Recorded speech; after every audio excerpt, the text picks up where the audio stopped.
This week's survival tip has been brought to you by Survival Supplies Australia. Today's tip is a bit about tracking, and this is one of the first things people should learn, in my opinion, when they start tracking. And we call these overlays and sometimes directional pointers because they've pointed in the direction of the quarry, which is anything we're tracking, be it a person or an animal. It's called a quarry in tracking.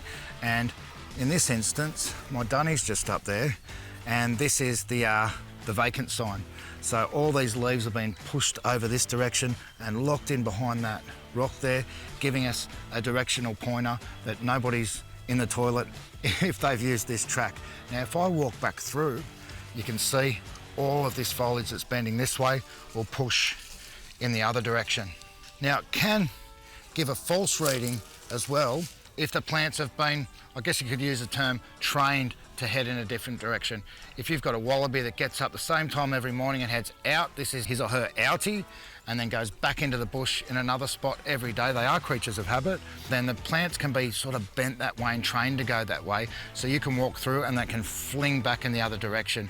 Once you know a little bit about tracking, you start to pick up that it's actually an animal trail and that it's been trained to go in that direction.